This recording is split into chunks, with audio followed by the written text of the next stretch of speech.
What up, Buckeye Nation? Welcome to the Buckeye Boys, where we talk about college football with real fans. I'm Devan. That's Melo. That's Bread Below. What up, How y'all? people? How y'all doing tonight? Hey, what's going on, fellas? How y'all doing, man? We got a lot to talk about on this one. Let's do Yeah, it. we do. With all the shenanigans.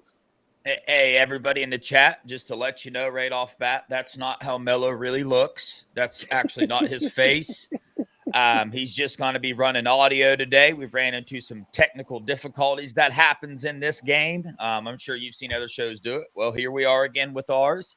Yeah. We'll get her cleared up. We'll get her And cleared I up. apologize. You can't see my beautiful face today. All the people out there, I'm sorry. I will bless you tomorrow. Hopefully, I got the internet people coming out here. Yeah. And I'm plugged in the Ethernet. That's why I'm so aggravated. Like, this isn't even off of Wi-Fi. This is a hard connection. Yeah. Well, shout out everybody in the chat. Dennis, Taco, Donald, Doug.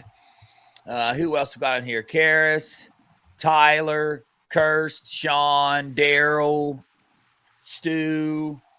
All y'all in there, man. Steven, appreciate y'all showing up, man. Appreciate y'all being here.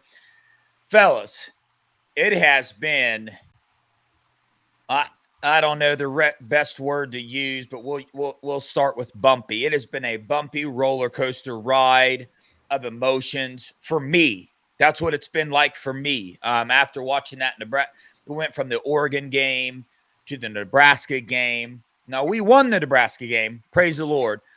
And now we're about to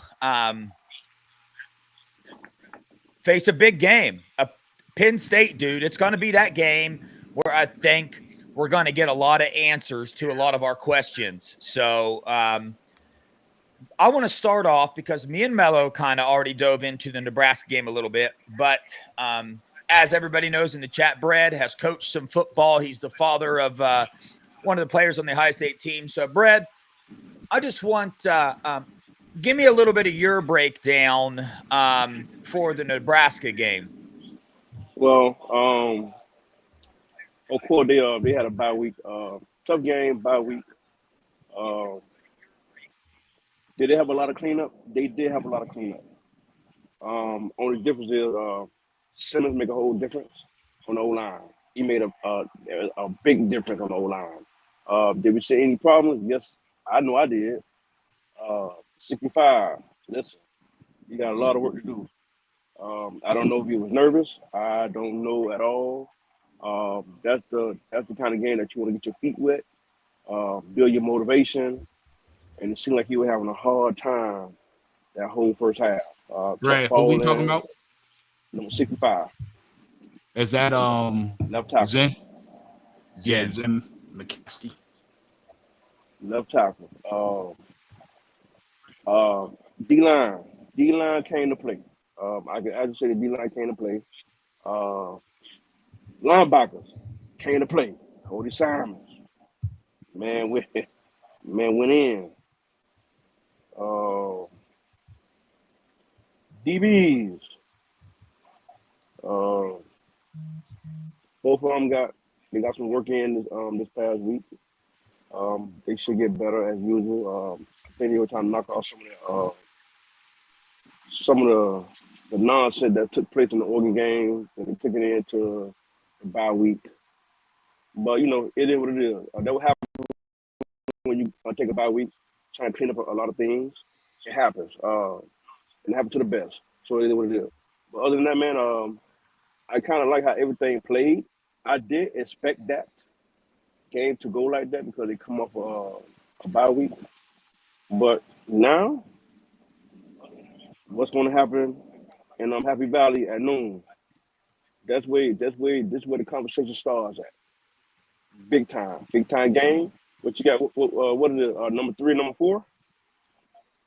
What it is now? Yeah. Texas jumped us. Well, we're number 4 in the college football playoffs. I don't know what Penn State is. What's the top 4? I haven't seen no. I think we dropped to 5. I think we dropped to 5, bro. Texas at 3. Penn State at 4, and we have 5. Huh. Yeah, I didn't see. I know they're doing the college football rankings tonight. I just tried looking it up, but I can't see it. But anyway, so me and Melo did our show on Sunday, and that was a bit of a venting show for me, at least. I was very emotional, and I vented a lot. Now I've went back and I've watched a lot of the film, and just kind of reassessed the game.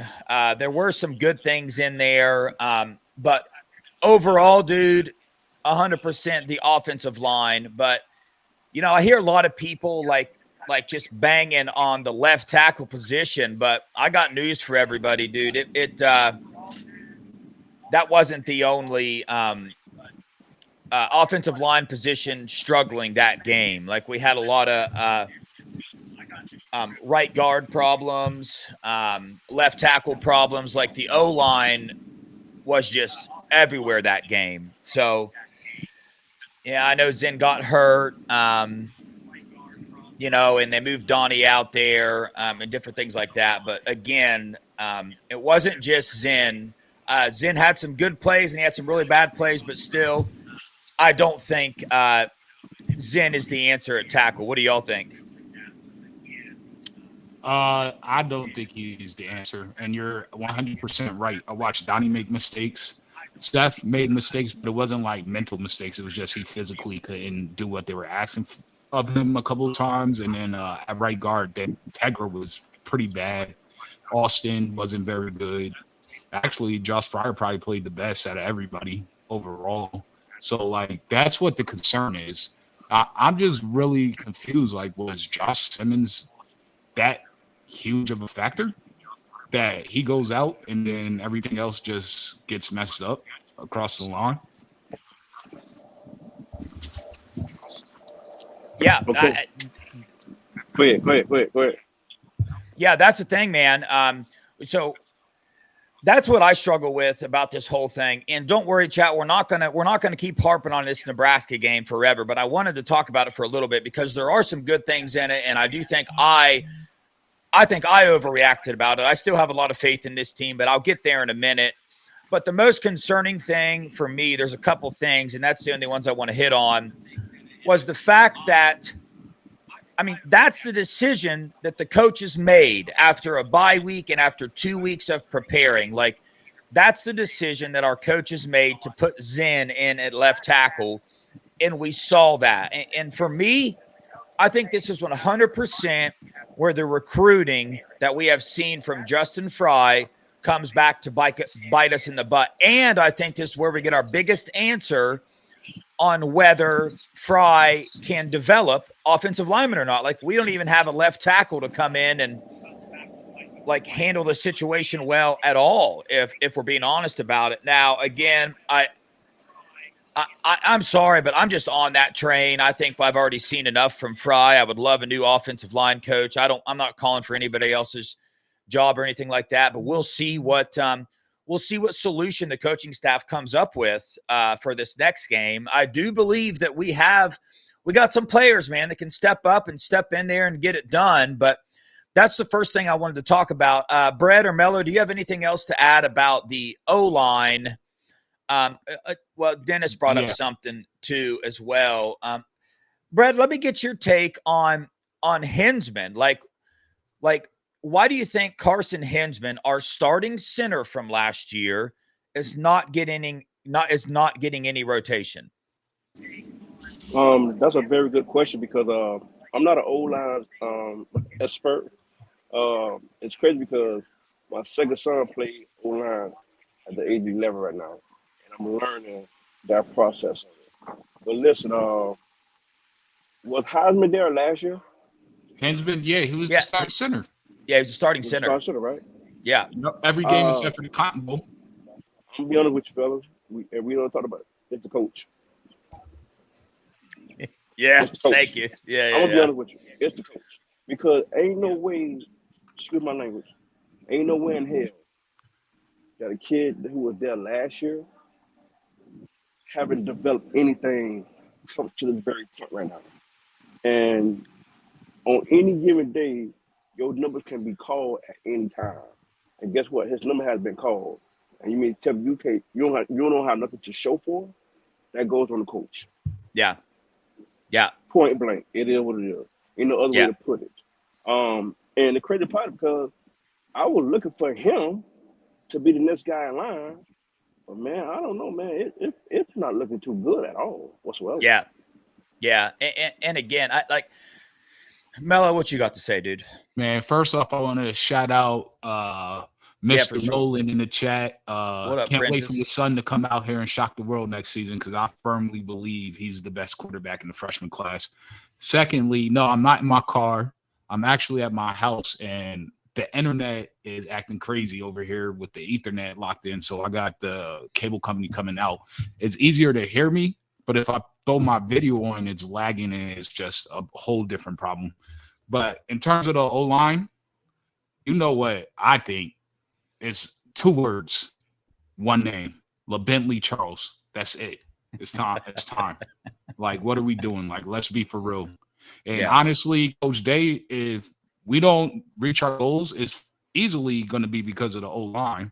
So you're hitching your wagon to your best man, who's not showing that he really loves you like that, because if he did, he would have busted his behind to recruit better, or to at least develop better.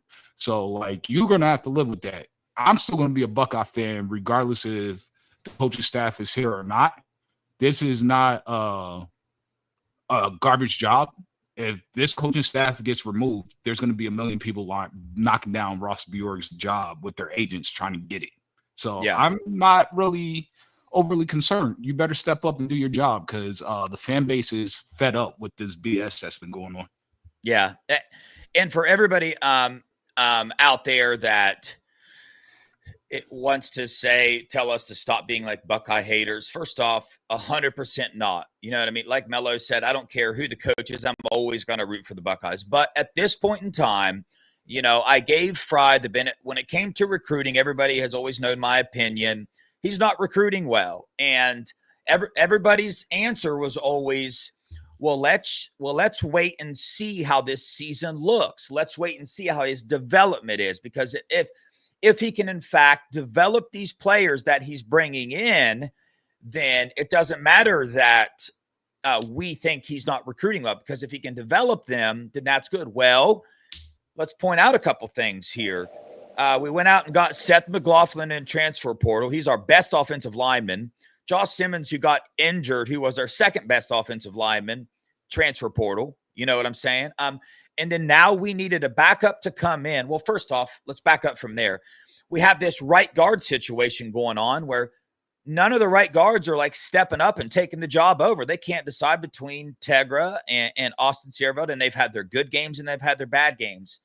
Now the left tackle thing happens. So it's just like, and then you have the Missouri game. So it's just like, these are just simple facts that we are observing, and we're calling it like we see it. I'm calling it like I see it, and it's not good enough for Ohio State. It's not fair to the other coaches. It's not fair to the other players. Like, you got to step up. You got to do your job, and develop these players and go out and recruit the players that you can develop. What's up, Brad? Hey, can you pull up? There you go. You pulled it up. Listen, JR Rankins, that is a very nice question. Thank you for bringing that up. It's going based on the season, how it's going to play out when you're going to have recruiters flip or decommit or go other ways. This season set the standard for everything on all cylinders. There's no other way to put it, because I'm going to say this again, Dale and Melo, Coach Nick Saban. I'm going to say it again. Y'all already know what I'm going to say. Mm-hmm. You got a $20 million roster and coaching staff. Ain't nowhere in hell Ohio State should not win a natty. It's nowhere in hell. And we talked about this week after week. We talked about coaches. We talked about personnel. Listen. So the answer to your question, JR Rankins, they're going to go based off the season, point blank. Yeah, CW, I'm right with you. I personally am reserving my thoughts regarding, well, I don't really reserve my thoughts. I tell you what I think about Day right now, currently where we stand. But as far as Justin Fry goes, my mind's already made up. It's over with. I've already seen enough what I need to see. But as far as Day goes, I'm not calling for his head. Right. Well, let's watch the Penn State game, though. Let's see what happens in this Penn State game, because like Brad said, dude, it wasn't just the fans calling this an out-of-your bus season. It was the players doing it too. I mean, some coaches said some stuff along those lines as well. So it's not just us fans out here doing this thing. Like, we're passionate about football, man. So I love the players. I ain't got nothing against any player on this team. If they don't play very well, I'll state it. Why? Because when they play really good, I talk about that too. So we're allowed to do that. Like, you choose to play for Ohio State, there's going to be some microscopes coming your way and some opinions from people that probably know nothing about what they're talking about, but they're going to say their opinions anyway. So that's just kind of. Can I address this real quick from Curse? Yeah. I'm with you, Curse, on Justin Fry straight up. I don't care if we win the Natty or not. If we win the Natty, he needs to go. If we don't win the Natty, he needs to go. Either way, he needs to go. Keenan Bailey is recruiting his butt off. He gets his top targets every time. So he's getting the talent in here. You have unlimited coaches. You just need to put somebody that can develop tight ends on the staff to help him. But he's doing the main job. He's getting the talent here. That's priority number one, as you can see from the O-line. So I'm fine with Keenan Bailey staying on. But I'm done with Justin Fry. Yeah. It doesn't matter how the season turns out for me. Can I say this, fellas? Yeah. Justin Fry, ass money. Okay, folks. What'd he say? He said ass money. And next thing I got to bring up, dude, if you've watched this channel for any amount of time, you know this is something that just probably infuriates me more than anything else. But I want to start off, and I want to ask the chat, if you're like really in-depth fans and you pay attention to this stuff, do you think Ohio State rotates specifically the defensive line enough? Do you think they rotate the defensive line enough? That's the next thing I want to talk about. And I want to start off by saying this. The last two national title teams played their D tackles an average of 38 to 39 snaps a game. Now, these are 300 to 350 pound human beings playing football, playing in the middle, running up and down the field. We saw what it did to our defense in Oregon. It just absolutely drained him. I was at the game. Tyleik Williams could hardly get out of his stance. That's where we were at. Now, let me read you the snap counts, because after the Oregon game, we lost. I was like, there ain't no way they're going to do this again. Surely the coaches see what is going on here. Now, here's the snap count. The last two games, here's snap counts. Jack Sawyer, 125 snaps. JT, 115. Tyleik, 113. Hamilton, 110. Those are all the starters. You heard those numbers, right? Here comes the backups. Kenyatta was the next highest one at 32. Curry, 21. McDonald, K-Mac, the one that stopped Nebraska on the goal line. Probably dang near single-handedly. The dude's a beast. 22. Mitchell Melton, 14. Somebody needs to send our coaching staff an email and let them know that, this is a 12-team playoff this year. We got a lot more football to play. So, Hey, yeah. I got a question. I'm starting to see a pattern here. I feel like the coaching staff has a problem with the Georgia boys outside of Caleb Downs. K-Mac, Mr. North Gwinnett, Defensive Player of the Year in Gwinnett County, which has per capita. No. Aaron Nolan, I gotta win. I'm jumping off the deep end right now, man. Just let me go. K-Mac, come on, man. K-Mac needs to be playing. He should be the third D tackle. He should be rotating the entire game. Yeah. Let me put this into perspective. Jelani Thurman. I watched the game. I watched the all 22 from Zach. He played 13 was snaps. blocking his butt off. Like, he played driving people 5 yards back. And you tell me he can't get on the field? He's a freak. Yeah.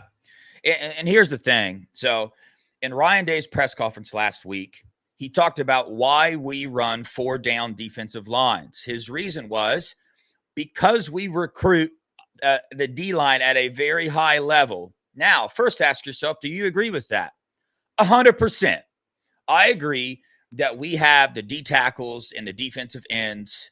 I mean, they should be starting this year. So you're telling me that if these seniors didn't come back, that you would have went to the transfer portal for 4 defensive linemen? Like, get out of here with all that stuff. Like, somebody help me with this, because here's where I'm at. The only explanation that I have for this personally, I'm not buying that they don't trust the other defensive tackles or defensive ends. I just don't buy it. Maybe one of them, you might get me to buy one of them isn't stepping up in practice. One of them isn't giving effort, or one of them doesn't know the plays. But if you're trying to tell me that you don't trust the backup defensive ends and the backup defensive tackles, that I'm the only finger I can point is at the coaches. Because at this point in time, if you've been in the program for 3 years and you're that high of a recruit, and you aren't trusted by the coaches, which I do not believe whatsoever, then you might want to take a look at what's going on in the coaching thing. But I don't even think that's it.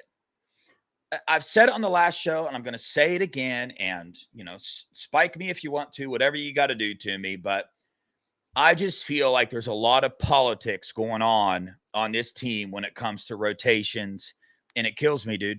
It just kills me, and I hope I'm wrong. I hope I eat my words, but somebody in the chat help me off this ledge when it comes to defensive rotations, because it just it blows. It's not just defensive rotations, it's rotations in other places too, but it's more prevalent on the defensive line than it is anywhere else. But somebody help me here, please. Somebody jump in and help me.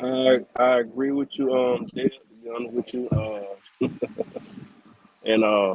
And I'm going from a fan standpoint. Um, I can actually say they did better this week. In the Nebraska game versus the Oregon game. Oregon game, they was out there with chicken with the head cut off. This game, they was on point. But once again, we're gonna go back to the rotation. Uh, I think the timing of the rotation is completely off. That go with the signal calling to the rotation. So therefore, again, the coaches. It's not the players. It's the coaches again. But for me, on the outside looking in, Coach LJ has seniority over his D-line. I said that from the jump. Now, who has the last say so? I really don't know, because I would think that Coach Knowles will have the last say so, because he's the DC that's sitting in the signals. But then again, it's always a common ground, always compromise when it comes to certain players in on this call, on this signal, and you go from there. But listen, I'm gonna tell you again, I've seen a big difference in the Nebraska game than Oregon game. A totally big difference when it comes to the D-line rotation. Now, are they rotating at the wrong time? Yes, they are. I can actually say they can. Once again, we see it again. You put 97, 92 at D tackle instead of putting 44 and 33 at D tackle, and put 97, 17, and 92 at the end. I think you get more versus the other way around. But once again, it's the coaches. It's not the players. Yeah. That's all I got to say. Yeah.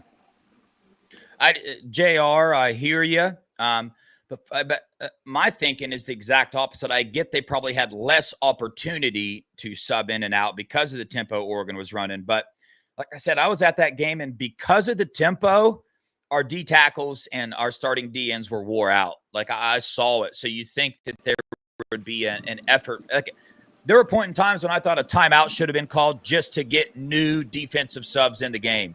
I mean, we went home with one timeout, so it wouldn't have hurt us. But anyway, Melo, what you got to say? I was actually at the game, but nobody didn't know because I ain't say nothing. Yeah. Listen, I've seen a lot. And then when people start realizing who I was, because I did not have no apparel with my son number, some name, or nothing. I was just sitting like I was incognito as usual. And they were like, man, what's up? I said, what's up? Man, what's going on with your son? I said, you're talking to the wrong person. You're talking to the wrong person. I'm only here to support my son. And again, I'm an Ohio State Buckeye fan, so guess what? I'm all in cahoots with everything right now. I'm still a fan of Ryan Day. I'm gonna always be a fan of Coach Larry J. Listen, it's nothing gonna change about that at all whatsoever. But listen, man. Listen, is what the statement say? Natty or bust. That's it, bro. You Yeah. gotta win the natty. You got a 20 million roster with the players and the coach staff. Man, listen here. It's not going. I'm just hoping for the best when it comes to this whole coaching staff and this team. Because listen, knock on wood. I don't think nothing negative. I'm all positive. Listen, we don't want the Buckeye uh, nuts nation to get hallucinating and start hallucinating and Too start late. dropping bombs. Too Listen, late. we still have a chance for the season. Right now, we at crunch time now. It ain't no running from it. We got to go through it. We still got Penn State next week. I mean this week, and then we got what Purdue, We got and and then then we got Indiana, and Northwestern, then then team we up got north. Indiana, and then we got the team up north. Bro, we gotta play football. Yeah. It is what it is. Case closed. Melo, you got any thoughts on the D line? The rotation needs to be better. And Yeah. honestly, like I said on Sunday, Kenyatta Jackson needs to play. And it's not because Brad is here, because I would have said it if Brad was not here, or I never met Brad. But Kenyatta, when you watch that with the Nebraska game, he was causing problems and havocs. 1.5 sacks, tackles for losses. They could not block him. He's literally the quickest player off the end that I've seen all season. And it shows even on the all 22 film. If you go and subscribe to it, you'll see it too, from the end zone to end zone look. So Melo, there's no hiding it. And it just add- makes zero sense that he's not getting more snaps. It makes zero sense that K-Mac's not playing more. It makes and zero you know what's sense funny? that And you know what's Jelani's funny not about that, playing Melo? more. Melo, What's up? you know what's funny about it? To add to that, What's you that? got 17 and you got 92 who can play and who got speed as well coming up that line. Yeah. And bro, I'm trying to figure out like, first of all, I already know what it is. They're trying to push 44 and 33 out, and I told y'all that from the jump. Yeah. And it is what it is. But I'm gonna be honest with you. If and I don't like that word if. If this don't go down as a natty, and it go down as a natty championship, Ohio State Buckeye, but the coach is gonna take a lot of heat. Yeah. A lot of heat. Yeah. Y'all don't see what I see. And I'm not gonna tell y'all unless we offline. But listen, there's a lot going on, fellas.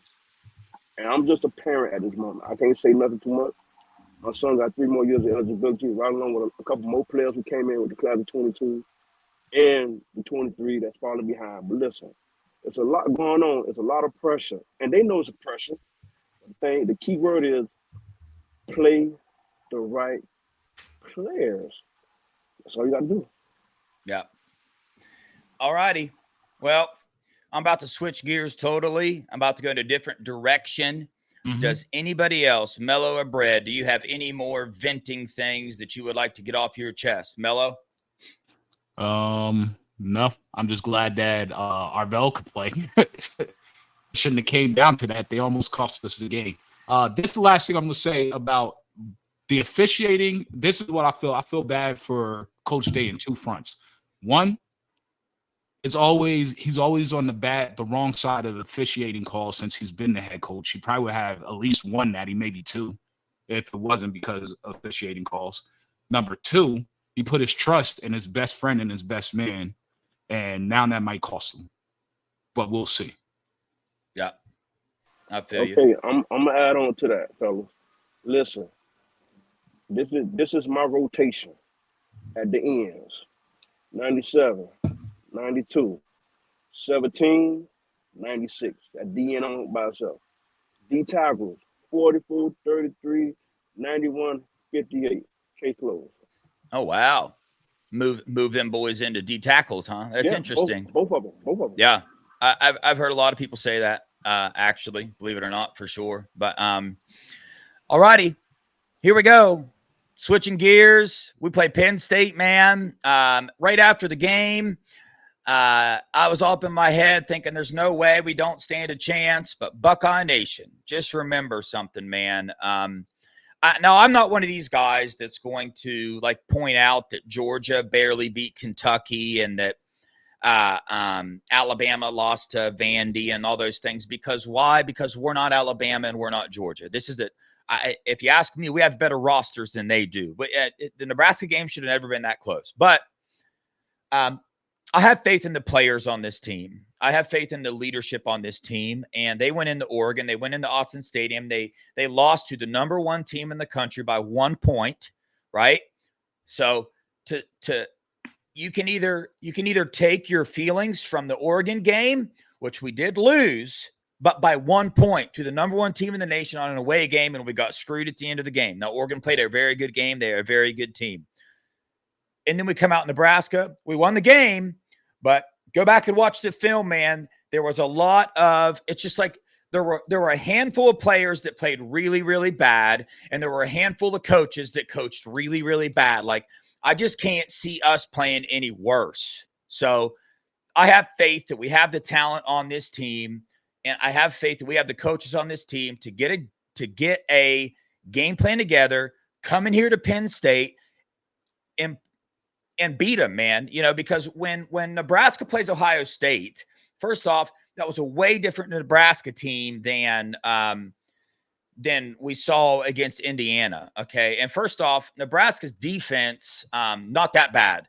Nebraska's offense, absolute trash, in my opinion. But my point is I'm just trying to get to the other positive side of it. Let's remember, man, that this is college football. Things can happen, and it was a horribly called game. I mean, what I'm trying to figure out is if Will Howard made the bad reads or if those were just handoff plays called, because that's another question I have that didn't get answered. But I have faith, and I just think that we have way too much skill and we have way too much experience on our playing staff to play like that on 2 games in a row for sure. So where are you guys at with this Penn State game? Let's roll towards the positive side of things. What are some positive things about the Buckeyes at this point in time of the year going in to play Penn State? First of all, this ain't nothing new. We always play Penn State this late in the season. So what's the excuse? The only difference is we ain't playing at nighttime. We playing at noon. Listen, I'm gonna tell you straight up. If we go on this game one side of the ball, we going to struggle. I don't care what nobody say. Listen, you got to work the O-line. You got 2 double-headed monsters in the backfield. Work the O-line. You have to have some type of faith or something that you can hope for when it comes to the O-line. You got to put it to work. You just can't stop. You can't. You got 2 double-headed monsters, man. Put the O-line to work. Whoever the weakness is, get his ass out and put the next man in. Like you said earlier, they got freshmen all over the country who coming in hungry. Listen, I love it. I love it. Somebody have to be ready when that number calls. Somebody have to. You can't be there no 2-3 years and you ain't ready. Man, you might as well just take that gear off and give it back to the gear guy and just go to school for the rest of your life, or whatever case may be. But for this game in Penn State, bro, this is a statement game. This ain't no trap game. This is a statement game because listen, I'm pretty sure Ohio State might be the underdog. Might.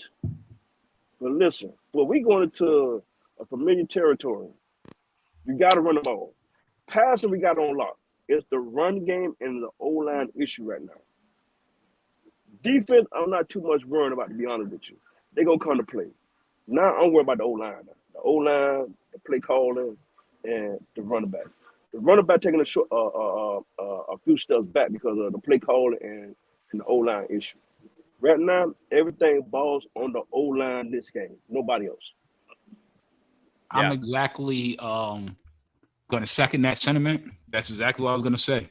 I think the whole season rides on the O-line. If our O-line holds up, we win in the Natty. Like, let's just be honest. We had everywhere else, like, we're either 1 or 2 at that position as a group. So everything's on the O-line. So we're going to see Saturday. I'm going to be honest. I'm nervous. I'm not going to sit here and be like, oh, we're winning, because I don't know. I do believe it's truly a 50-50 game depending on the O-line. If the O-line comes to play, then I will go it's 90-10. But Penn State has a good defense. They have a good D-line. They have good linebackers. So the O-line has to show up, period. If it doesn't, it's going to be a long Saturday, and there's going to be a lot of grumpy Buckeyes Saturday evening. They have to show up. They have to show up, fellas. They have to. Yeah. I think the biggest discrepancy in this game is our wide receivers against their secondary.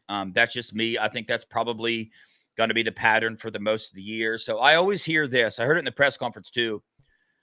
We got to win the rushing battle. We got to win the rushing battle. We got to win the rushing battle. I get that. All right. But when you're running the ball and averaging 2 yards a play and you're throwing it and scoring touchdowns like we were in Nebraska, is there not a point in time in the game where you switch your philosophy to we got to throw the ball so we can run the ball?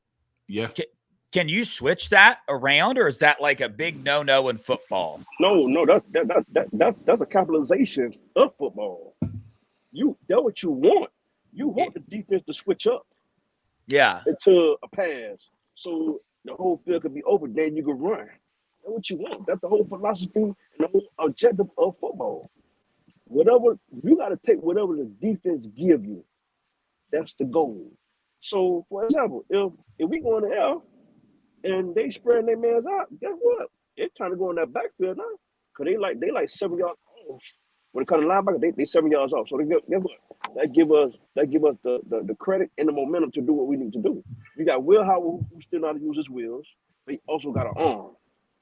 You got 2 double-headed monsters in the backfield, and we still got a Band-Aid banged up line. Come on, man. Make it make sense. Hey, you guys, you know what I want to see more of this game? I don't know how you guys feel. Chat, I want your opinion on this too. And I want to say welcome, Dreamtime Relaxation. Thanks for coming and joining the stream, man. We appreciate you. But here's my thing. I think we should do a lot of moving the pocket to try to like help the whole line out and slow down the defensive line. So I want to know what everybody's thoughts are on that, like a little speed option to where you could throw off of it. How you two feel in chat? How do you feel about the pocket moving more to help Will Howard in this offensive line? Well, I think I saw that happen one time in the Nebraska game, and it ended up in like a 20-yard play down the field. So I'm all about it.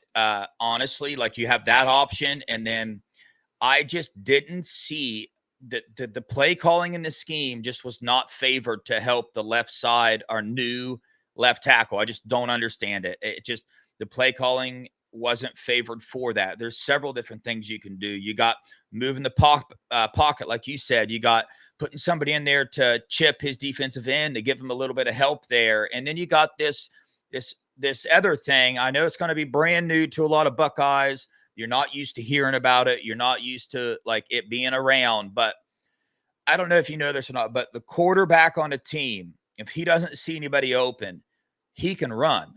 You know what I mean? Like if he is supposed to hand the ball off, but he sees a defensive end crashing down on the running back, he is allowed, believe it or not, this is true. He's allowed to pull that thing out and take off running, dude. Like he can do it. I'm serious. That's not targeting. I promise. Hey, I just wanted to read this because this statement right here is exactly why I'm a little nervous, because I feel like the backup quarterback for Penn State is super fast and he has no fear, and he does have a cannon. So can he make mistakes? Yes, but I watched that whiskey game, man. He was putting some balls on the dot. You know what I mean? And then he was just running in a way that we didn't have someone spying Dylan Ravioli. It kind of makes me nervous for this game. You have to have somebody spy that quarterback. He is just way too fast and explosive.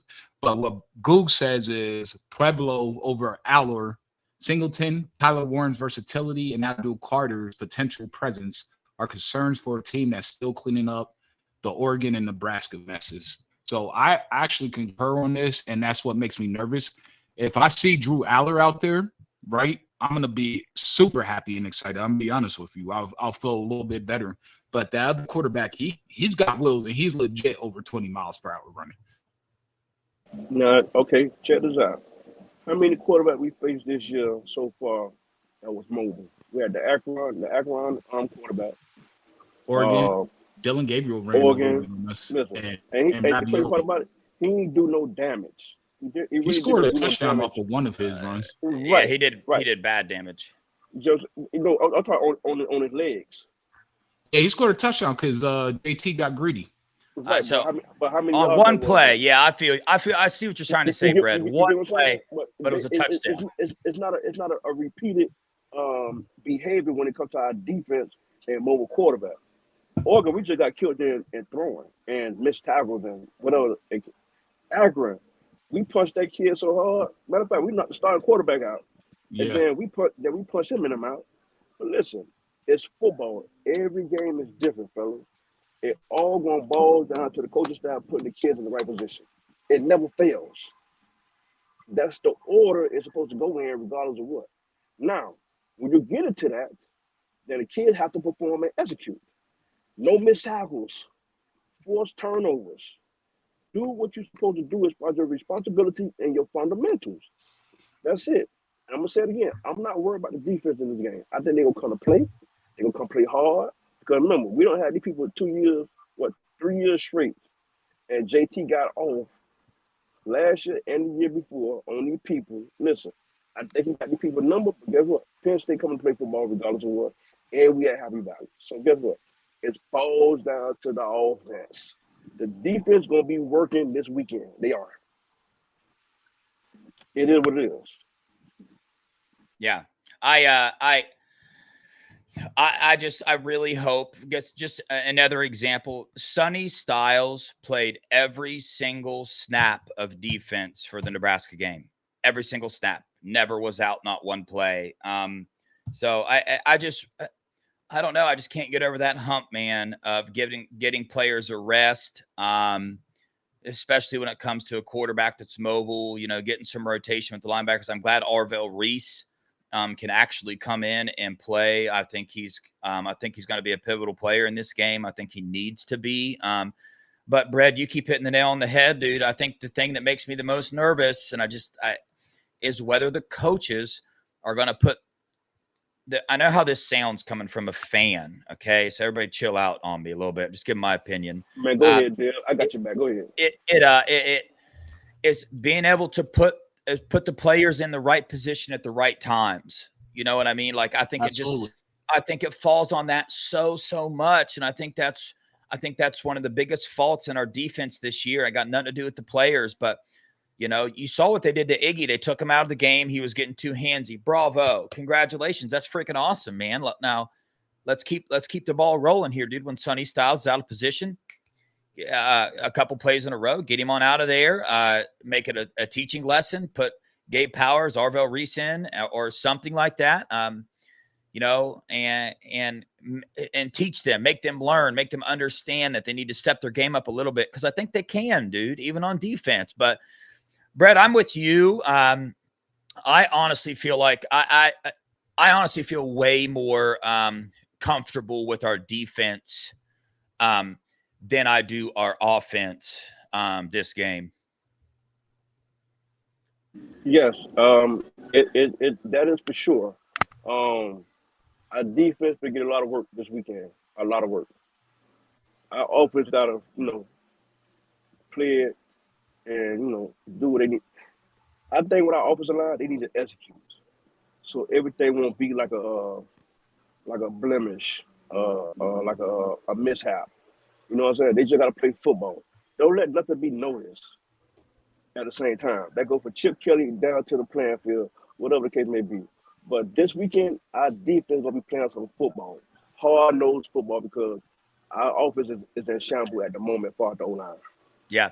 I got a question for the both of you, and I need an answer. So think of the best O-line you have ever seen in the country for college football.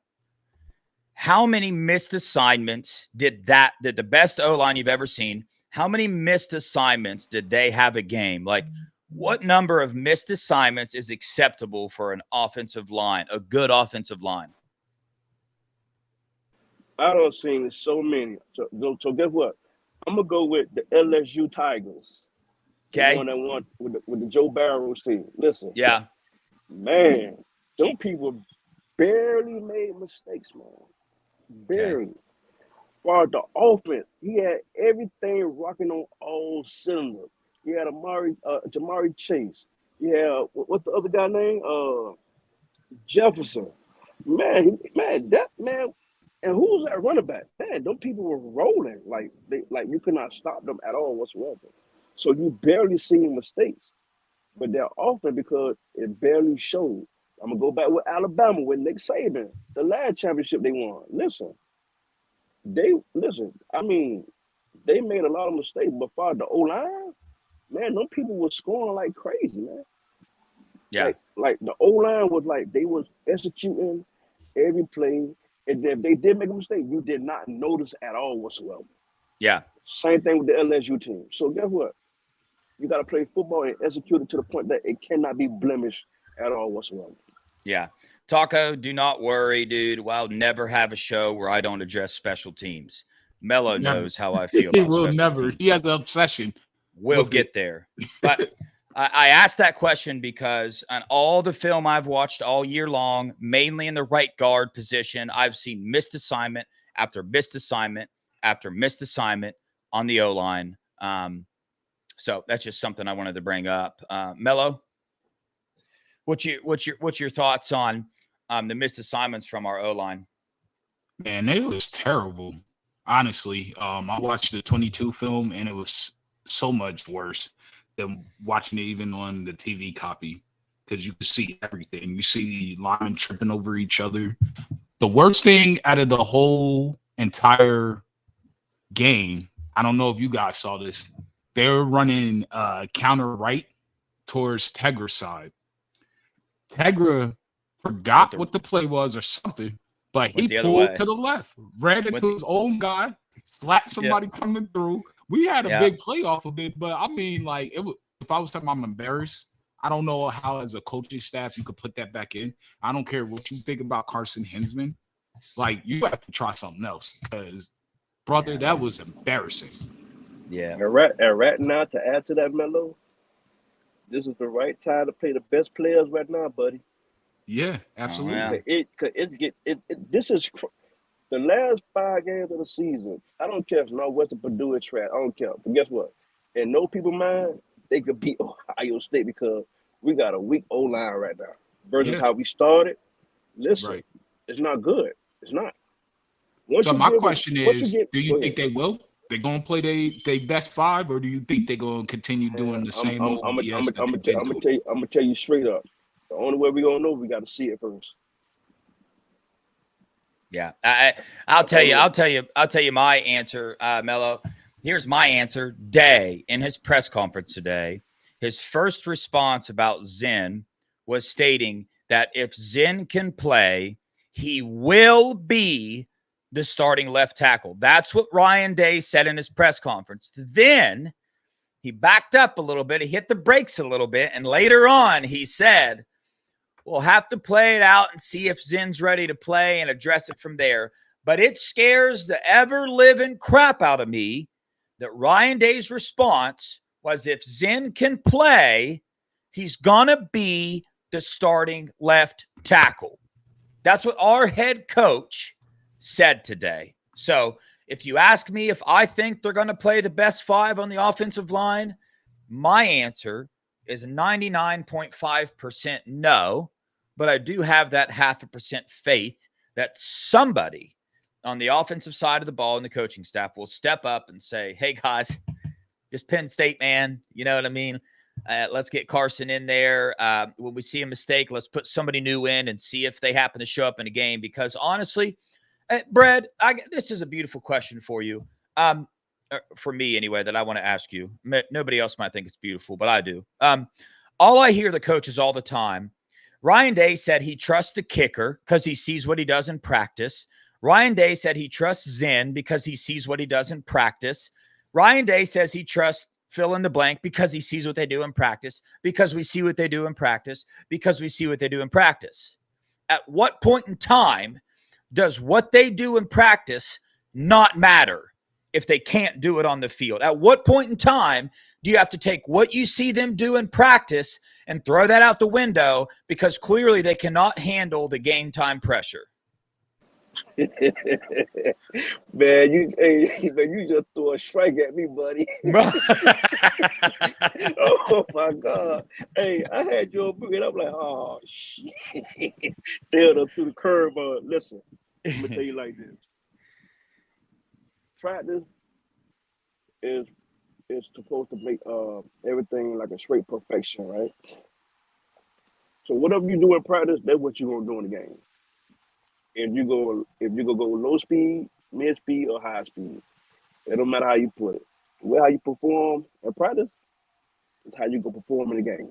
There's no other way around it. Whatever Ryan Day say, that's what Ryan Day say. But I'm gonna tell you like this, straight up. Apparently, he don't have no faith in his kicker because he let him kick the field goal in the Oregon game. Then when we get to Nebraska game, how many field goals he missed? He missed one or two. He missed one by He like missed 15 one, right? yards. It was from like 40 yards away, maybe 42. It was really So terrible. listen, so it's I could have got closer. So at the No end cap. of the day, man, at the end No of the day, cap. bro, I don't care what the coaches say for the media, but it shows because when you get game time, you don't see it. So that answers your question right there. But at the end of the day, whatever you do in practice, that's what you're gonna do in the game. Yep. Okay. Absolutely. But Zen did really good at practice at left tackle. Fielding, our kicker, never misses field goals in practice. But they do the opposite in the games. You know, the Zen thing, it's his first start where I understand we're being very hard, but it was a very not well performance. But those are just my examples. That's the question I have. Like, okay, they're doing good in practice, but it does not go over to the game. Like, at what point in time as a coach are you like, well, dang, man, I got to give somebody else a try? But we can move on from that one for sure. Melo, what you got down here?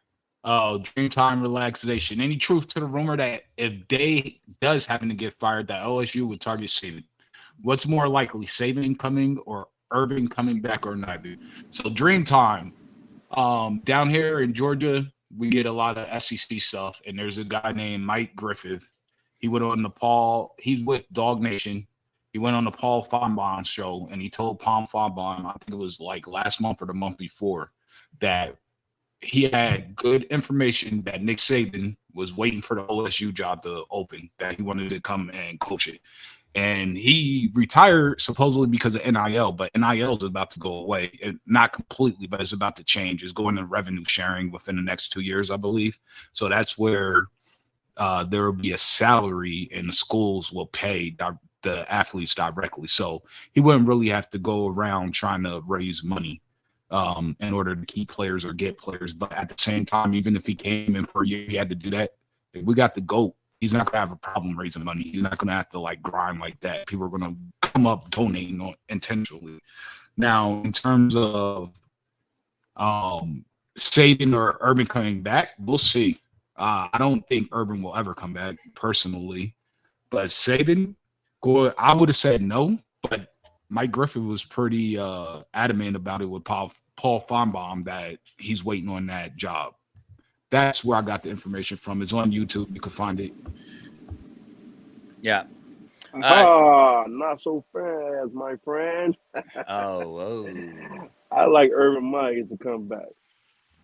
Oh yeah, you think he's gonna come back? I like Urban Meyer, but those names ring bell big time. To be honest with you, but I think Urban Meyer want to come back to Ohio State more than Nick Saban. Wow, that's what I see. Well, interesting stuff here on the Buckeye Boys tonight. This is where you get your real inside information. But anyway, Sean, yes, I know he's missed one field goal, but he also kicked 3 kickoffs out of bounds in one game. So He's lost. Sorry, I'm gonna get some hate for it, but I don't, dude. I have zero trust in our 0. kicker. Zero. It's just not there at all.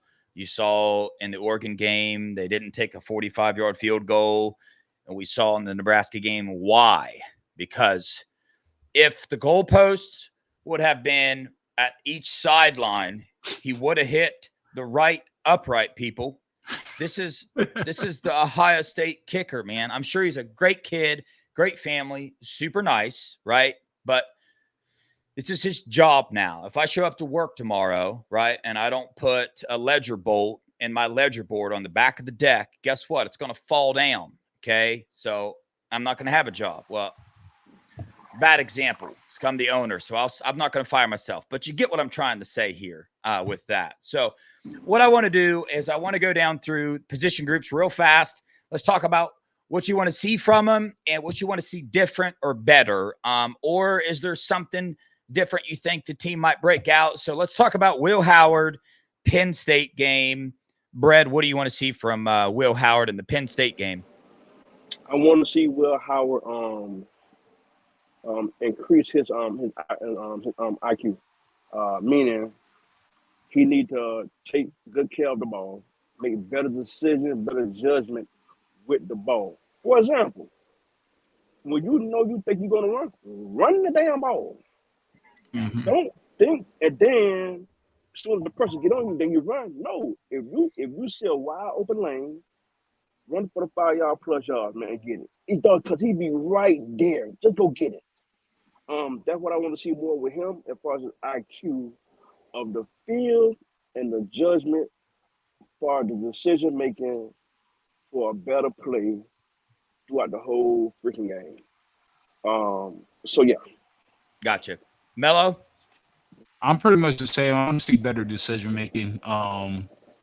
That interception to Emeka, he should have took the check down. There's a few times he should have just hit Q and took the check down, or he should have kept the ball instead of handing it off. But also, I try to take into account that he was under an immense amount of pressure the whole game. So he might not have felt comfortable with his new O-line situation. You know what I mean? Don't give him a little grace on that, but his decision making has to be better. It just does. Yeah. He missed JJ one time wide open and took the wrong read as well. So yeah, I agree with y'all on that. But the main thing for me is I just want to see him utilize his legs more, whether that means get out of the pocket to make a pass or running the dang ball like that. I just need to see more of his legs. I believe he can do it. Move on to running backs. Do we want to just go ahead and throw O-line in with the running backs? Because I mean, you know, you have to. We can't blame the running backs for their 64 yards of rushing. And I totally agree. That's facts. Yeah. So That's start off, Brad. Let's hit the running backs and the O-line. What do we got to see in the Penn State game? We got to run. We got to run the ball. I don't care what's going on with the O-line. You got to give it a try, man. That's the only way you're gonna find out. And you cannot quit. You play 4 quarters of football, and you mean to tell me you only gonna play 1 quarter and a half with 2 double-headed monsters in the backfield? No, that's the wrong way to go. Especially when you Chip Kelly, Ryan Day. Come on, fellas. Come on, make it make sense now. So what I want to see in this game is I want to see the double-headed. I don't want to see them with 25, 29 yards with 10 carries each in this game. No, work them. Work the O-line too. Whoever don't get the job done at that tackle, take their ass out and put the other one in. Somebody got to know how to play football. Somebody have to, man. You just can't stick with that one individual. You just can't. It's always next man up. How they gonna get into a rhythm? You got to get into a rhythm. Like last week, number 65. Man, number 65, like he would have butterfly throughout his whole body. You got to get him out of there. You got to. He playing scared. Next man up. I don't care if he's a freshman. I can care less. Red shirt freshman. Get him in. If he want to play, let him play. But that's what I want to see with the O-line. And matter of fact, no, I want to see the coaches. Hey, we're gonna hold on, Brad. We're gonna get to the offensive coordinator and the defensive coordinator at the end of this. Yeah. So I want to see the O-line play football, and the coaches don't quit on the O-line. and I want to see the double-headed mother get jiggy with it in this Penn State game at noon. Straight up. Amen. Melo? I just want to see the best 5 O linemen in the game. I want to see the best tight ends in the game. And then I want to hear how they were staying after as a whole unit. It wasn't just an individual one or two. All 5 of them staying after every single day, just grinding, working, getting that chemistry down, trying to get their pad level down, their hand placement right, because they had the little dummies that come out the wall in the whack. And you could sit there and work it and hit it and hit it and hit it over and over and over. Repeat. Like everything is going to ride on this O-line, unfortunately, because I don't trust the O-line coach, period. So O-line needs to step up and they need to do their thing. And I'm serious. I just don't, man. You can't sugarcoat it. It just is what it is. The O-line needs to step up and stop letting this team down, period. Yeah, I'm still in that area of actually, no, I'm not. I 100% blame the coaches, Melo. I blame Justin Fry. All I want to see from our minus the just I love what Brad said, dude. Like I just could not. When Ryan Day said that he left Zen in because he felt like he should because it was first game and he wants to let him. Bro, that's not a winning mentality, dude. No. If the player is not doing his job and we are losing the game, you take him out of the game, dude. Like I was the starting shooting guard for our basketball team. We're in the state championship game. If I'm not hitting my shots from the 3-point line, put the freshman in. I would go to the bench, be like, yo, dude, get this dude in here. We need some threes, bro. I ain't got it tonight. But it's just like that has to happen. It has to happen. But for me, I just want to see one game where they don't miss an assignment. That's what I want, dude. I want them to all be on the same page, and I want Tegra to not miss an assignment. I want Sayreville to not miss assignment. Shoot, I want Donnie Jackson to not miss an assignment. I just want them to execute what they're supposed to do. Melo, did you go? Yep. What's up? What's up, Brett? This what I gotta add to what we stare right now with O-line. Listen, I need big Jonathan Jackson, and I need that center to get on everybody that's on that O-line, get on their ass. Yes. We don't see a lot of leaders on this team. We have leaders, but they're not one of those vocal. Right. They're not a vocal person. And I get on my son about that. And he can get very vocal when he wants to. But at this very time right now, I need Donovan Jackson and that center, whoever at that left tackle, whoever at that the right guard, right tackle, get on their ass. I don't care how they take it. If they don't want to play, get your ass off the field. Yeah. Right. That's what they need. They need that fire. Yeah. Let me give you an example. Let's say that Melo was Zen, okay, at tackle, and I was guard, and I watched Melo just fall down on 2 plays. I'm going to help him up with his hand. The second he gets up, I'm grabbing his face mask. I'm slamming it into my face mask, and I'm saying, get your together, dude, or get out of the game, bro.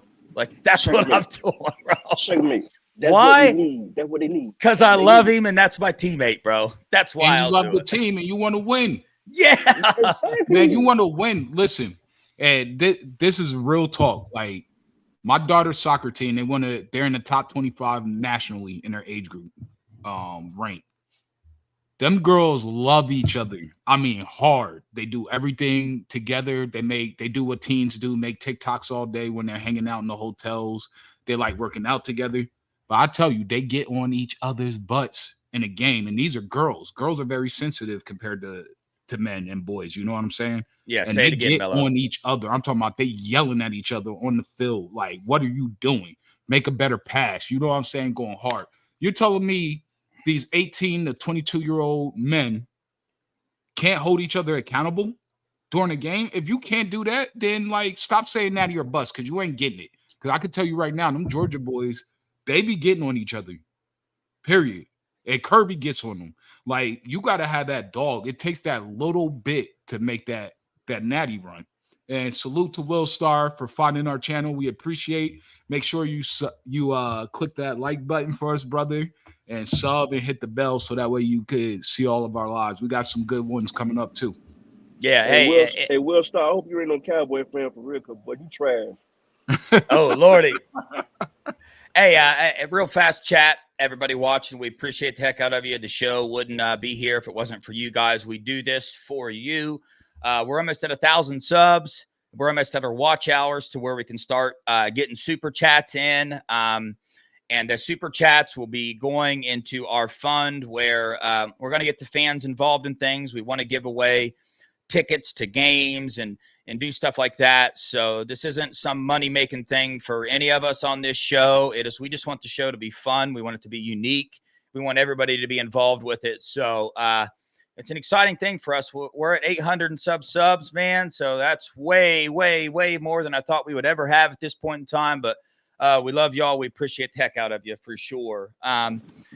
All right, let's move into, to speed things up just a hair. We're going to do wide receivers and tight ends at the same time. I'll go first on this one. Yeah. We gotta, as far as wide receivers go, we got to continue the downfield blocking 100% for sure, because the O-line needs as much help as possible. Same goes with the tight ends, dude. G. Scott's got to step up his blocking. I was very impressed with Bennett Christian's blocking. I think he blocked better than Will Kazmarek, at least in the film that I watched. Somebody correct me if I'm wrong. But JJ's got to keep doing JJ things. And here's the thing, dude. Everybody's all about throw it to JJ, throw it to JJ, throw it to JJ. I got news for you. Will could throw it to any one of those receivers, and it's a catch. Like these are 3 number 1 receivers. Did you see what Carnell Tate did? Have you seen what Emeka Ibuka was doing? And did you see what J.J. Smith was doing? And it's a shame that Brandon Ennis, we are not utilizing what this dude can do on the field. You want a dog in the game. You want to put some fire into the offense. Put that pit bull in the game and see if he don't light some fires. See, this is where the coaches need to be able to utilize their players. Like Brad talks about all the time, that timing. Maybe you should know that if there's not much fire on the offense, I mean, Ryan Day said you can feel Brandon Ennis on the field. Well, when the offense needs a little uptick, why don't we put the player in that you can feel him on the field? So that's what I want from tight ends and wide receivers. Well said. That was very well said, Dale. Listen, I don't have an issue with the receivers at all. I really don't have no answer for them because they're doing a phenomenal job. Because without an O-line, you don't have nothing. That's what it's going to boil down to for the rest of the season. And then it's going to really get crazy in Happy Valley at noon. Our O-line got to show up. They got to play football. I don't care what nobody says. If you got a flop in the O-line, that's fine. As long as you give me 1,000% execution, I'm good to go. As long as the running back can get 5 yards a pop, I'm good to go. It is what it is. So without no O-line, there's no Will Howard. There's no the 2 double-headed monsters in the back. It ain't no receiver. Can't close. Gotcha. Melo? See, at this point, I'll take 4 yards per carry. He asking for a lot. I might take 3.5 yards per carry, man.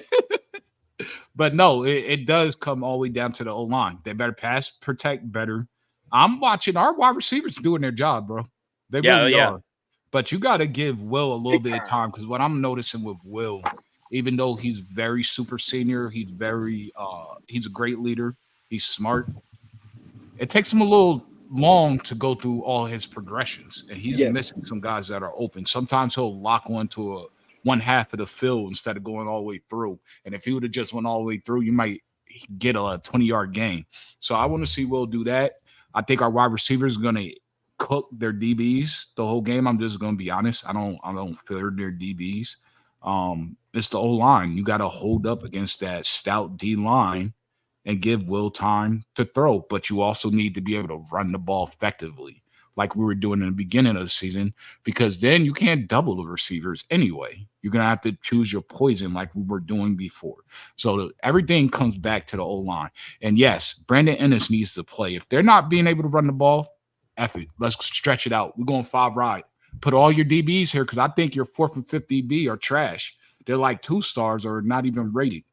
So come out here and get this work. Like, let's just go ahead and air it out then at that point if we're not going to get any push. Yeah. All right, let's do a quick rundown. Chip Kelly / offensive coaches. What do we need to see from him?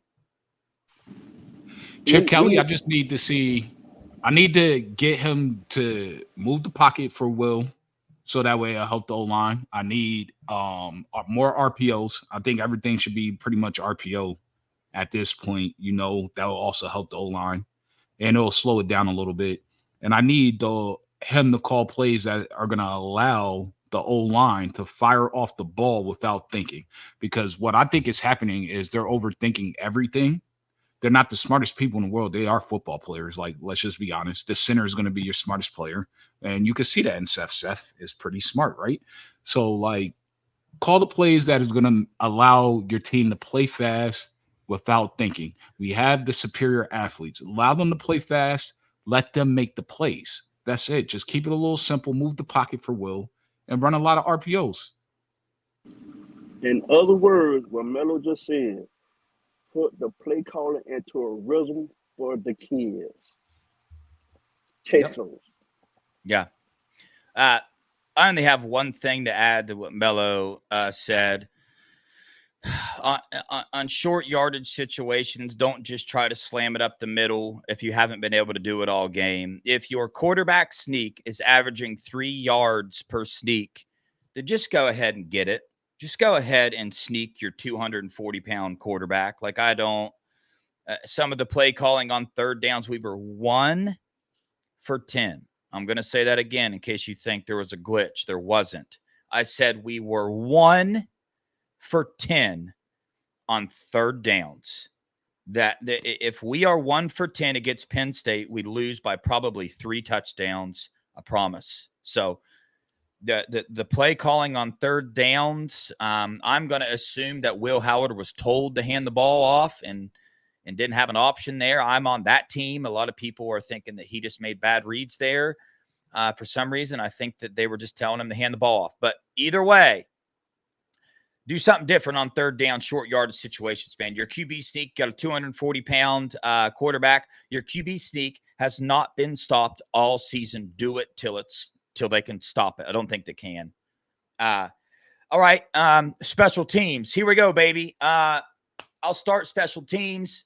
Get rid of the kicker. Get him off the field. Don't bring him to the game.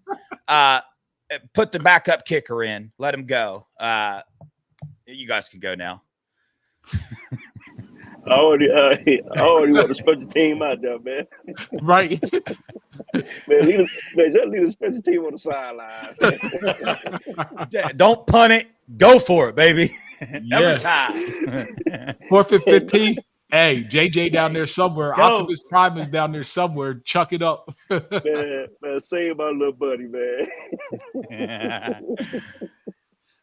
Dude. Hey, the truth is, I'm glad we can laugh about it because my only other option is to pick my laptop up and smash it. Those are my 2 options: laugh about it or flip out. Because, bro, we cannot. This again. I think it comes. Let's get some fire on special teams. Let's do it. Let's go. Let's try to block a kick, dude. Go for it, bro. Go for it. Yeah, I mean, but who called us that though?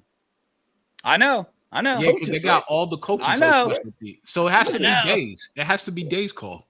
Man, but like, man, this is the time to, like, when second half of the season. Listen, it's time to turn up. Really is. Turn them notches up big time, man. What's going on? Special team is trash. Across the board. I don't know what's going on, bro. I don't know. Like, what's up? They need to put Urban back on payroll. Like, hey, we give you $2 million. You just coach special teams and leave. That's it. Man, go get Cujo, man. I bet Cujo go down there and handle some business. Hey, nobody want to get around him. They'll be scared to death of that dude. Yeah, he's gonna call you. Hey, yeah. In all serious, dude, it's the coaches. I mean, the whole coaching staff, special teams. It's pretty pathetic. I heard our punter did well. He punted at 30 yards and it rolled 31. So I guess he had a 60-yard punt, but that was good. But either way, dude, it's just, I don't know. Something's got to change. I haven't dug into it to find the answer other than get a different kicker. That's the only thing I know to do right I don't now. know, Dave, because listen, our special team, they do nothing all year. Yeah, but you know what they should do?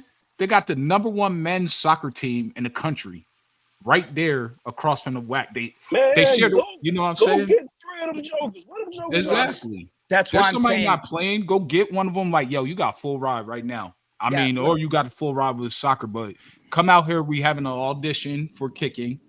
Whoever wants it, come over here. And I guarantee you, not everybody over there is playing. I'm telling you, I go get one of those freshmen that they're trying to redshirt and throw him right on the team. I guarantee you he's hitting 50 yarders. Guaranteed. It just hurts my heart that I watch Colorado and Pittsburgh and all these other teams making 55-yard field goals like it's easy. And we can't do it. We got other teams creating turnovers on special teams, getting big yardage on their punt returns and all that. Like even the blocking on special teams clearly hasn't been there, dude. Look at the athletes we have on this team, dude. Like look at our recruiting classes. You're telling me that we can't make something happen on special teams? We can't give Brandon Ennis a lane to get it up the field? Like we can't give him time to catch it and run? I don't know, man. The whole thing. Have no strategy. We don't have no strategy, no scheme, no wall, no nothing, bro. Look at this. Hey, Dennis. Dennis said Coop used OSU soccer players. I have a buddy who played both. Well, I don't even know if I should promote this because now if Coach Day sees this, he's definitely not doing that because they're already comparing him to Coop. All righty, fellas. Let's start backwards on defense. Let's go with the secondary. Melo, start with the secondary and your favorite player on the team. Iggy. Caleb Downs. No, that's Iggy, my dude. favorite player. Your favorite player is Iggy, dude. You know it is. All right, I'll start with Iggy. Man, I've been saying this. Iggy, I love the hands play. What I'm telling Iggy, if I'm Jim Knowles and I'm OG Walt, punch him right at the line of scrimmage and turn and bell, like run. And that will stop you from getting hands on him too much. I love the physicality. He only needs that initial punch because he's so strong and aggressive. He got that Jersey blood in him. So he has no choice but to be strong and aggressive. But at the same time, you need to not get PIs. What have I been preaching the whole offseason, Dev? Yeah, I'm worried about Iggy's getting PI. And the reason I said that is because I seen it in person during the offseason when my daughter was up there for a camp and they shared the WAC. And I watched BIA out there drilling it up. And he was going against Jordan Hancock. And he was PIing him the whole time. And I told one of my buddies, I'm like, dang, this is going to get a lot of pass interferences during the season because I saw it. Like, and he plays the same way. He doesn't snap his head around enough. And he's really, really handsy instead of just moving his feet. You know, he kind of plays a little bit lazy right there, but he's athletic enough to move his feet and quick enough to do it. So just punch him once. That's all I'm telling if I'm OG Walt. Punch him once in the chest and then bell and play coverage from there. Yeah, man. Okay, all right, cool. I like that. Okay, now check this out, fellas. I'll go back to week 1 to now, even including the Oregon game. Our DBs haven't been worked into that Oregon game. Right. Yeah. Before that, our DBs had not been getting no work. Now, check this out. Nobody ever got over 100 yards rushing against our defense. The person that come close is the guy from what's that, Michigan? No, Iowa? Was that Iowa? No, the Iowa. dude on Oregon had one, I think $127. Oh yeah. James. Yeah. Oh, okay, all right. Okay. I overlooked that. But listen, man, our DB to get more work because nobody can run on our defense like that. I think they're gonna be okay. They need to play Hancock more, and they need to play Matthew Jr. more. To be honest with you, I like Matthew Jr. I'm still a fan of Denzel. I'm still a fan of David. uh, uh, and the rest of those guys that's back there in that DB field. Listen, they're gonna be okay, man. But right now, they're gonna be going. They got some work coming at them. They got to put on their hard hats and put on their boots, man, because it's gonna get very crucial going down in the second half of the season. Yeah, I loved our safety play. I mean, for the most part, I loved what I saw out of our secondary against Nebraska, minus the Iggy pass interference stuff. I love Jalen McClain, them putting him in there as freshman. Oh yeah, Like, that play he made. where is our other safety? Is it Hartford? What's his name? Is that his name? Yeah, Malik Hartford. Where is that dude? But for overall, our safety play I'm very happy with that. Our secondary, I really hope they keep up the rotation thing that they were doing during the Nebraska game. I'm really into that. I like getting people in the game more. The fact they took Iggy out when he was doing that, put somebody else in, I loved it. So I have faith in that group. They've shown nothing but good things in previous games last year and all that stuff. So they did have a down game, the Oregon game, Denzel specifically, Nebraska, a little bit of a down game for Iggy. But overall, I got faith there. I think our secondary is going to turn up and handle business. Hey, Dev, I'm going to tell you guys like this. The reason our secondary is going to show up and handle business. Penn State's best wide receiver is a tight end. They don't have any wide receivers. Yeah.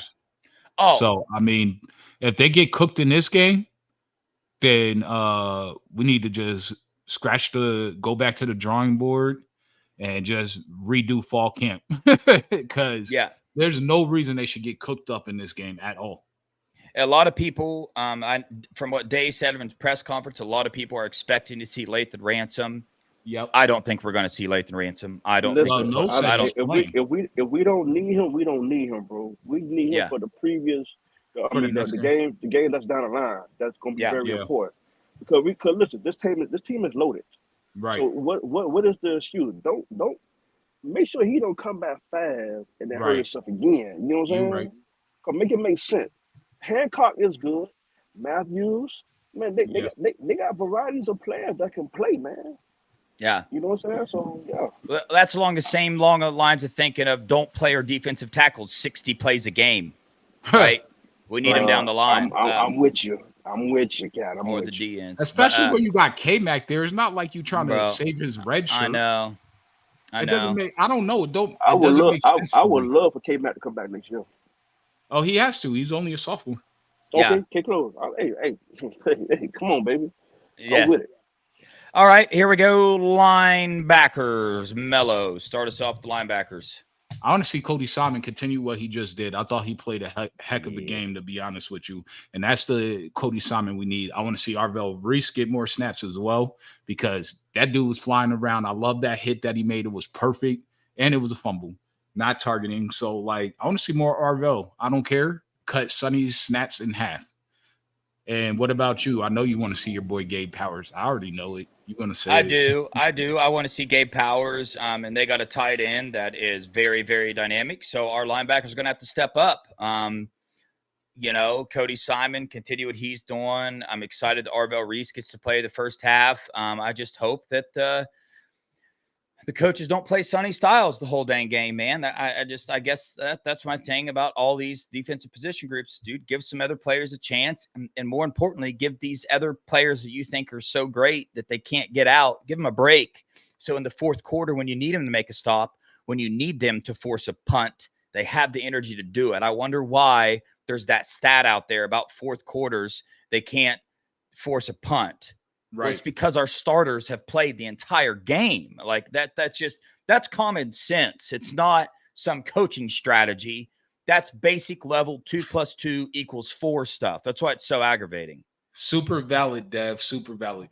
But yeah, most definitely. I love it. I love how the linebackers play against this Nebraska team. But I'm gonna bring something up that y'all don't see. Penn State got tight end, right? Yeah. Oh yeah. So guess what? We're gonna see Sonny Style more because that's who he gonna be covering. Yeah. Because he the more versatile slash linebacker slash DB who can run with a tight end versus Cody Simon and Arvell Reese. I hope he is. Listen, so we gonna see a lot of number 6 big time in this game, but we're gonna see how it goes because you don't know what's gonna happen as far as the adjustments, what the defense gonna do, what they offense gonna do. They all gonna play how they gonna play. So let's see how it goes. So, but Yeah. I love the line. Cody Shine. Listen, if you heard the podcast with how bad, well, I ain't talk bad about you. I just said you wasn't consistent enough. But man, you showed it in this Nebraska game, buddy. Salute to you. Yeah. And I like this, Ken. Sonny is experiencing paralysis by analysis. And that's what I Hey, was saying. I We love need it. to allow these guys to play fast so they don't have to think.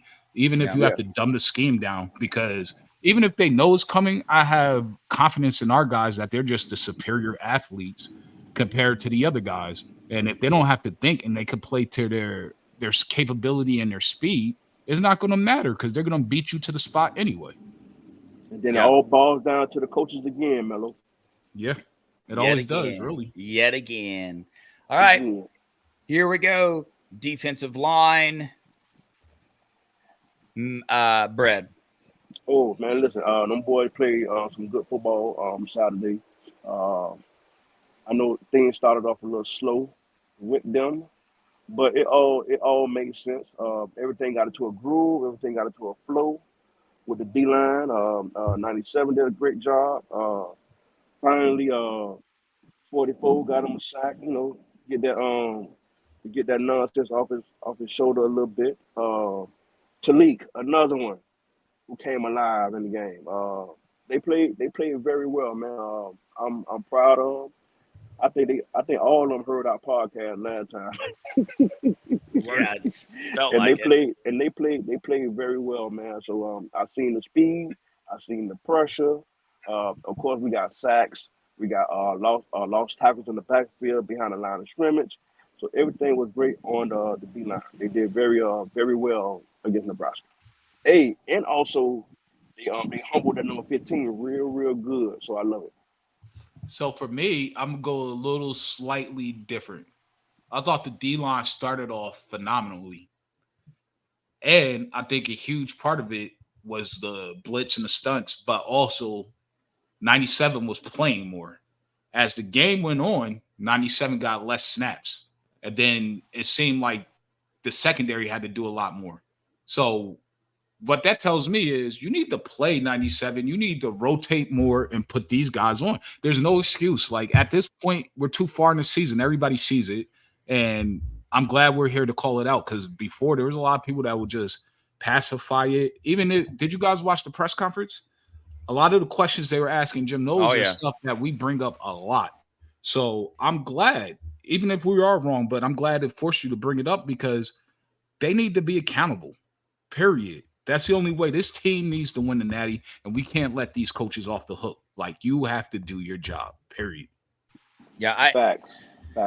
I don't see a way to win the Natty unless you rotate. I don't see a way to win the Natty unless you figure out by halftime 6 defensive linemen should have all the same amount of snaps. Like that's again.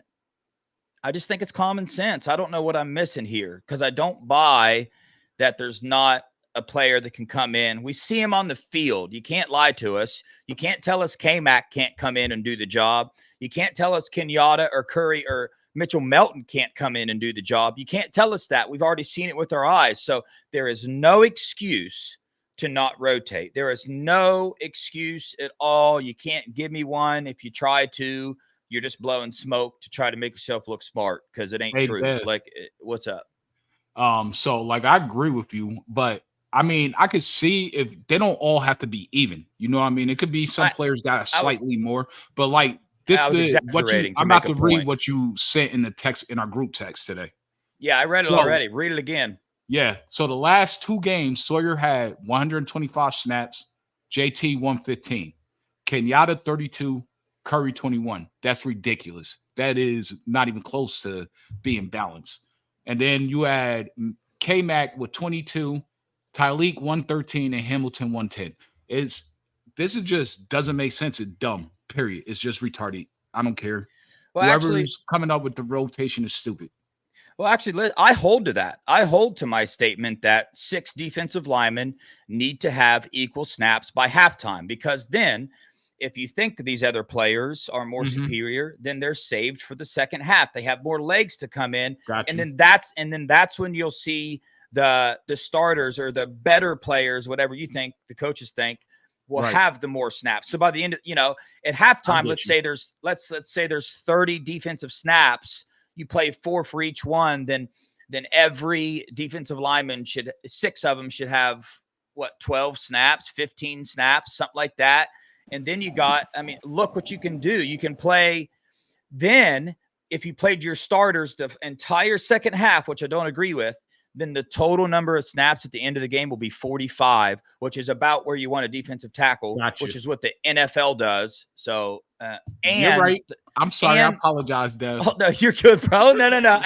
It doesn't have to look like all equal. I was just saying that to keep it as simple as I can to make my point. That's kind of why I went there like that. But yeah, dude, rotate. I mean, that's the one word I have is rotate. You have players that I think are better than your starters sitting on the bench. That's just me personally. But facts. And I'm gonna add to that, fellas. Okay, I'm all fine with the rotation. My thing is, when a player get into a rhythm, do not take him out because he getting heated up. He causing havoc in the backfield. Yeah. Don't take him out. That's where anybody is going to be like. I can care less. If they get into a rhythm, leave them in until they get tired or they tap themselves out. Because right now, they booming right now. And that's what you need. And I done seen plenty of time. I done seen 97 get into a rhythm. Guess what he did? Pull him. I done seen 17 get into a rhythm. They pull him instantly. I done seen 92 get into a rhythm. They pull him. But guess what, though? The other people who don't get into a rhythm, they don't pull him. Yeah. But you see, each his own. It is what it is. Yeah, you see K-Mac come in, and I don't know if you guys saw that goal line stand down there. A lot of people are giving like Cody Simon and a couple other people. I'm here to tell you, go back, watch the play again, and watch what K-Mac does to that guard.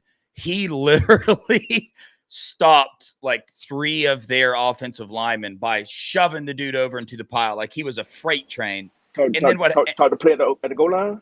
Yes. Yeah, he freaking dominated him. And then he didn't, and then they took him out. The next defensive. See what I'm saying? Like, come on, man, make it make sense, man. Yeah. It does it. Yeah, it does it. Make it make sense, man. All right, final thing. Jim Knowles, defensive staff. I'll go first. Right. Rotate. Somebody else go now. That's all I got. Go ahead, Brad. Jim Knowles. I'm gonna give him a B in this game here. That just passed. But he still got some things to work on. What do you want to see? What do you want to see out of him in Penn State? I want to see more blitzes. I want to see more stunts. I need the DBs to keep their head out the backfield because you don't play linebacker and you don't play DN. So you gotta play pass every time, every game. That's what you do. If Jim Knowles don't see you on no corner blitz or no safety blitz, you don't got no bit. Your head don't got no business in the backfield. You just don't. But I want to see more of that. Yep. Yeah. Same here. But for me, I want to see, like you were saying, blitz. I want them to fully unleash my boy Caleb Downs. I mean, I really don't think outside of Warren that they have a threat on the outside. So I want to see more blitz. I want to see more twists and stunts, but I want to see more Caleb Down blitzes because he's the one defender when he blitzes, he almost never misses that tackle. It's and like then on top of that, Melo too. To add to that, I want to see Sonny Sal blitz too. Yeah, but when he blitz, number 6 or number 2. Brad, but when Styles blitz, I need him to get his pad level lower so he can absolutely destroy whoever he's running against. I want to see those feet not stop. I want to see his feet go through him and use that 6'6", 240-pound 4.3 40 to wreck him. Because, I mean, he should be killing people just like he killed Darnell Washington in the Peach Bowl in 2022. But what he was playing though, Melo? He was playing safety. He was playing safety. That linebacker is that's what to me. Linebacker is the harder position on the field. Yeah. That's on for defense me, for sure. But listen, he got to know how. The thing is with Sonny, he don't know how to shear off a block. Once he learn how to shear off a block, Mm-hmm. he gonna be a mastermind at defense, bro. Yeah. Yeah. That All is right, for fellas. sure. All right, fellas. Melo, I'm ready for my score prediction. We I'm always get. not. Okay, you're not. So, but No. bread, we got to get a score prediction from you today. Chat. Let's do it. I'm falling behind. I still got to go back through and see who won the Nebraska shirt, but I will let you know that as soon as I can. Bread, score prediction for the game. I'm giving mine tonight too. And 24-10. What is it? 24-10 Ohio State. 24-10 Ohio State. Hey, dude, I'm going out there because I've yet to see this Ohio State team play a full game. What I mean by that is offense to their potential, defense to their potential. I'm calling it. I'm calling 36-14 Buckeyes, dude. 36-14 Ohio State. All right, I'm gonna give mine then. I knew it. I already know. I'm gonna go 24-21 Buckeyes. Okay. That's probably more realistic than mine, but hey, I'm just calling it. I'm calling it. Hey. And just to be out Tucker, there. Tucker said nobody won that Nebraska shirt. I thought about not giving one away, but I already did that in the Oregon game. We lost the Oregon game, so nobody gets a shirt there. But hey, man, chat tomorrow at our 8:15. That's when you guys give your score prediction. So don't give them now, then somebody's going to steal yours. Yeah, I feel like Stephen S. probably got the closest in that Oregon game. I wrote it down, but I'll send it to you later. But yeah, what I was going to say is that I needed the Nebraska game winner, Melo. That's what I meant. The Nebraska, my bad. Okay, gotcha. So like, this is my thing. Depending what O-line shows up, we could easily lose this game. Like, I'm just being honest. No doubt. Facts. And depending how they're gonna play this quarterback, because I have a feeling even if Drew Aller starts the game, he's not finishing the game because the other quarterback just is more dynamic. So depending how we spy that guy and keep his legs out the game, is gonna decide if we win or not. You know what I mean? I think it's those two things: our O-line play and how we handle the backup quarterback for them, who's going to end up being the starting quarterback before the season's over. Gotcha. All righty. I think that's about it. Does anybody have any closing statements? Of course we do. Okay. My closing statements, 2. LaBentley Charles, get him in here. And second, O-line, you better show up and show out. Amen. Brad? No excuses, just action. Amen. I like it. This is it for me, Ryan Day. This is it, my dude. I'm choosing to keep the faith in you. We'll see.